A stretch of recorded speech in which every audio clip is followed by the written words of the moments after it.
Hello, you beautiful individuals. We are back with another video from a ridiculous young Earth creationist. This time it's Ken Ham. He's basically the Australian version of Ken Hovind. And apparently he's going to be talking about the gap theory, which I don't know what the gap theory is, honestly. Never heard of it. So at least I'll get to learn something from this.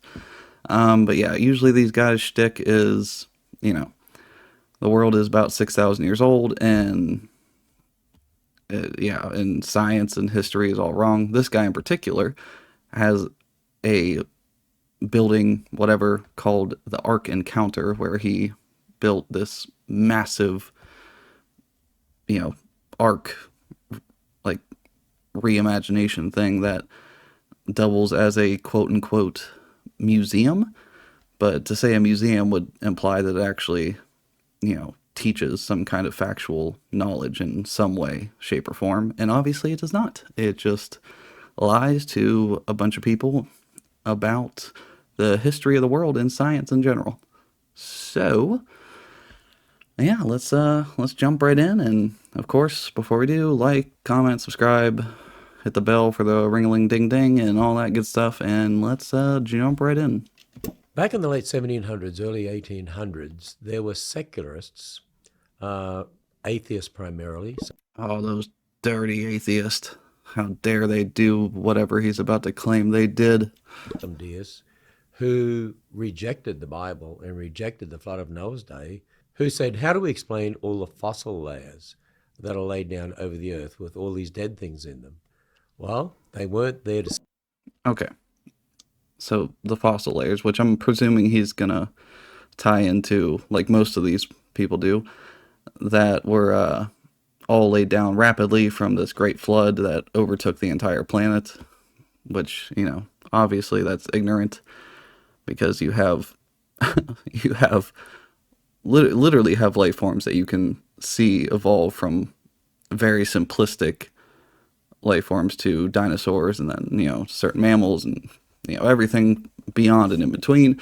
And it's so weird that they just happen to, from the oldest layers we can see to the top or newest layers, they happen to follow this evolutionary pattern. But nope, somehow they all just got sorted and magically laid down from a great worldwide flood, which we have no evidence of whatsoever.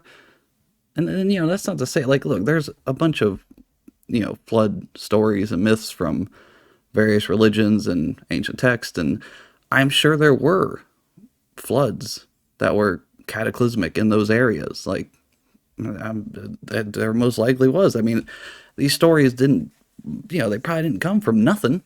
Like, there's probably a tiny little kernel of truth in there. But this is coming from times where some of these people didn't really have a concept of even how big the planet was, let alone to somehow know that it was a worldwide flood. I mean, these are stories from thousands of years ago before we even had any kind of interplanetary travel, like, from by sea or anything. I mean, these are people that couldn't travel very far, didn't have the means to, but somehow they knew the entire planet got flooded. But yeah, anyway. See those fossil layers form, but they said, oh, they had to be laid down slowly over millions of years. By the way, that's where the idea of millions of years came from in our modern world. It came primarily out of atheism, out of people who believe in naturalism, that everything happens by natural processes. There's no supernatural involved. Well, because there's not. I mean, again, even if there was some form of supernatural deity that, kickstarted the universe, there is zero evidence that any supernatural processes take place today to especially to explain, fossils or the age of the earth or any of that. And it's not just like you say from atheists. There is plenty of scientists who believe in God, who practice religion, but they don't let it get in the way of the science because they're not ignorant. They don't take the Bible literally and they don't believe the world is only 6,000 years old because that wouldn't make any sense. Now, what happened in history, in church history, there was a man, a great man of God actually, called Thomas Chalmers, the founder of the Free Church of Scotland, who said, well, we can take the millions of years and fit in a gap between Genesis 1:1 and 1:2. And that's really the origin of what's called the gap theory or the ruin reconstruction theory. It's really a way of trying to fit man's belief about millions of years into the Bible. And most people in our churches have heard of the gap theory. It got into the Schofield Reference Bible in the notes, of course, it's not in the text. And a lot of people believe this idea that, it sort of developed over time too. But the classic gap theory is that God created everything, but then Lucifer rebelled. And as a result of that rebellion, God judged with a flood called Lucifer's flood, and that's where your fossils supposedly fit. And then God. What? So that's the gap theory?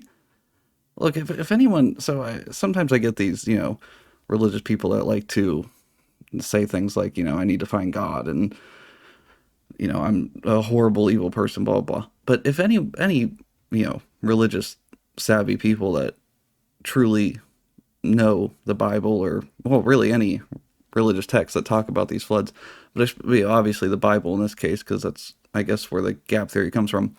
Is that really what it is? I mean, I could look it up, but I don't honestly care that much. But that sounds ridiculous. And see, it's just, so basically, it's a way for religious people to do mental backflips to fit what we know, what we understand from science into their religious text.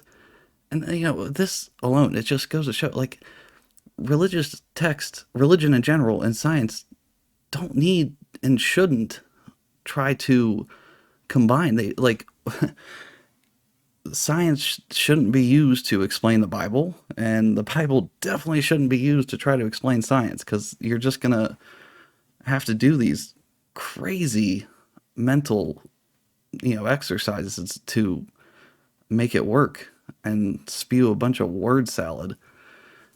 Recreated everything in 6 days. But there's some major, major problems with that. Yeah, the problem is it's from the Bible, and it shouldn't be thought of as scientifically or historically accurate in any way. I mean, like I said, there more than likely is some grains of truth in some of them stories, sort of, but it definitely shouldn't be taken literally. Not even close. First of all, you're trying to fit millions of years into the Bible. Secondly, why would you have a flood the Bible doesn't talk about, explaining the fossils, instead of the one it does talk about, and that is the flood of Noah's day? I believe most of the fossil record is a result of Noah's flood. Well, it's not. It's just not. Noah's flood did not create the fossils. I mean, because again, that's saying that all these creatures were alive at the same time.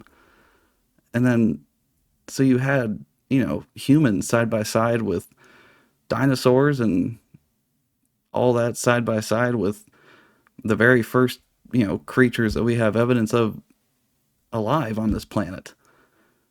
Dear Lord. I knew this was going to be dumb, but this is a whole nother level. Now, here's an interesting situation. The reason the gap theory was invented in the first place was to try to accommodate the millions of years proposed by people who said the fossil record was laid down slowly over millions of years. That's where the millions of years came from. But then with the people who promoted the gap theory used a flood, a catastrophe called Lucifer's flood, to try to explain the fossil record, to account for the millions of years. But the millions of years... Man, I know it's definitely nitpicky, but God, he just keeps saying millions of years. And I guess that's not technically wrong, but at least say hundreds of millions. Like, anyway, whatever. Came from the idea the fossils were laid down slowly. So they just did away with the reason they wanted the millions of years in the first place. Yeah, because that's what happened. And I guess they're trying to make the Bible make a little more sense, even though I don't know why you are, because you should just take it what it is. It's just a religious text with, a bunch of fairy tales and stories that again, arguably can be used for a very good thing. I mean, religions do a great thing, a great service. Like they bring people together. It's a community. It's gives people purpose, and that's all great, cool. Like that's what you need or want. Like go for it, but don't try to use it to scientifically explain the world and the history of the world and the history of life on this planet because it's never going to work.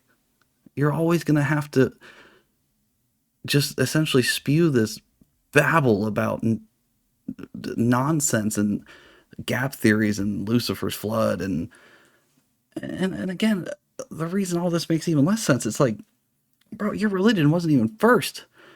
And then especially when you take it literally and you use like the actual words in the Bible, I mean, especially in English, which wasn't even around when these stories were taking place. It's just, I mean, the information you're going to lose with translation and interpretations over millennia just make it even worse and make even less sense than it already did. Because if the millions of years came from slow deposition over millions of years to form the fossil record, you can't take that and explain it away with a catastrophe and say that's how we fit the millions of years in. It doesn't make any sense. Wow, right there. That, man, what he just said, it doesn't make any sense. Only correct statement he's made so far. So there's no way you can fit a gap between Genesis 1:1 and Genesis 1:2 anyway, because of the way the Hebrew is written. When we read the phrase "and the earth," it's the verb with a noun, earth, as a verb disjunctive. That means it's really a comment verse on verse 1. In other words, verse 2 is really, the earth that God made, it was without form and void. In other words, didn't really have anything in regard to form to it because it was just a watery, mattery blob, if you like. It was just covered with water. God didn't make the dry land appear until day 3 that then really gave it form. God didn't make any land appear. And no, it wasn't. What do you mean? It was just a what? It was just a ball of water, and all of a sudden he made land appear? Like this is no, that's not how planet formation works at all. And the worst part is like they talk about the planet only being 6,000 years old, and essentially, I mean, that would have to you'd think that would also ring true for the universe. But bro, there is light that has reached this planet from, I mean, vastly farther than 6,000 light years away. So that alone doesn't make any sense, but whatever. Screw physics, screw science, all that. Obviously, that wouldn't make any sense to listen to. Let's just listen to some words in a fairy tale. So verse 2 is sort of a description of the earth in verse 1. So really reading it through from perspective of historical narrative, typical Jewish historical narrative, it's in the beginning God created the heavens and the earth was without form and void, darkness was upon the face of the deep. That's just a comment on verse 1, and God said. So it really goes from verse 1 to verse 3, and God said. And if you believe in the gap theory, you've also got death before sin. The Bible makes it very clear, by one man sin entered the world and death by sin, and that man was Adam, the first man, Adam. So see, I mean, come on. Like right there, that makes so because I've heard him say this before, and I don't usually like to cover Ken Ham because when I have in the past, I've gotten copyright strikes from his videos for whatever reason. But seriously, there was no death before sin. So like creatures didn't die before sin. Plants, sorry, didn't die. I mean, do you realize how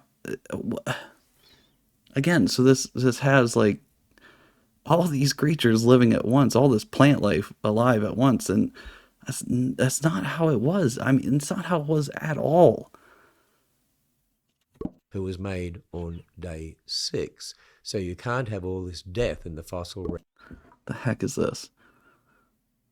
Oh, Adam, this is such a perfect world. Yes, Eve, it's very good, just like God said. Pain, death, killing, disease, struggling, suffering.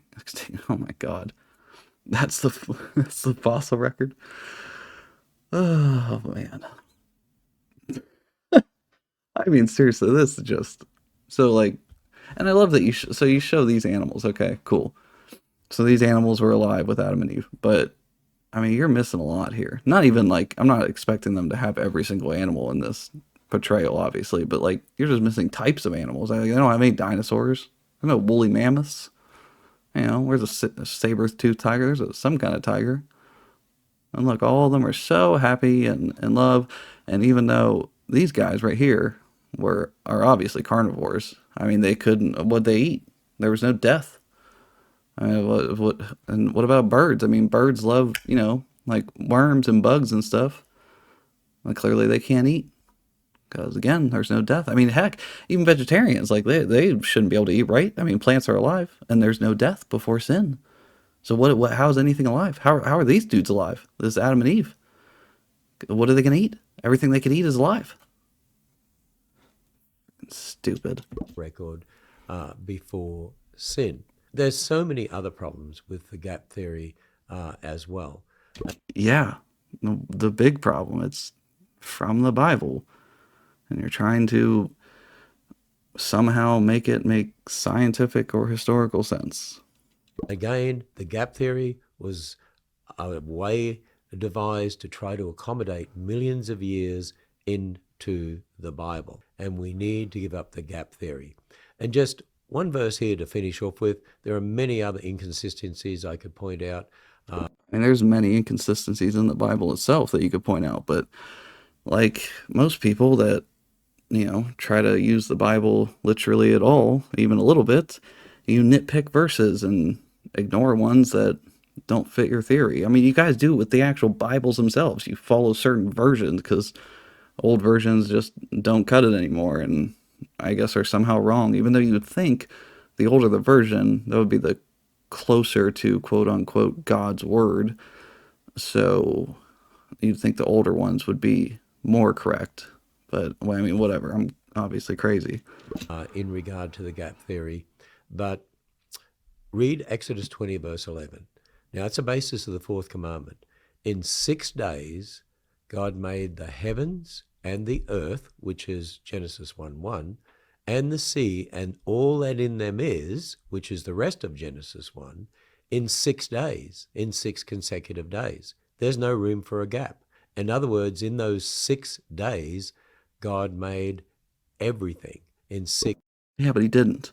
And also, what is 6 days? Like, before the earth. Like, what is a day? I mean, it's obviously a day is only basically the amount of time the earth rotates, on its axis. So, like, what is a day then back then? That doesn't make any sense. None of this makes sense. I don't know why I'm questioning it. 6 literal days, because Exodus 20 verse 11 is a basis of the fourth commandment, talking about God made everything in 6 days and rested for 1. It's actually the basis of our 7-day week. That's where the 7-day week comes from. No, no, no. I mean, well, I guess technically, but again, I mean, I would say no, but it is kind of, Gregorian calendar, and that is, based in religion, whatever. But no, it's just, man. None of this video made any sense. I don't know how you destroyed the gap theory. I mean, you didn't need to. It was ignorant on its face, but man, all of that. I'm so happy that was a short video because I knew I couldn't handle a long one from him. Made my brain melt even more. But yeah, so that was Ken Ham destroying the gap theory. And really, that was just Ken Ham spewing gibberish about the Bible and more of his young earth nonsense. So anyway, yeah, like, comment, subscribe again, hit the bell for the ring-a-ling-ding-ding, and thanks for watching. Until next time.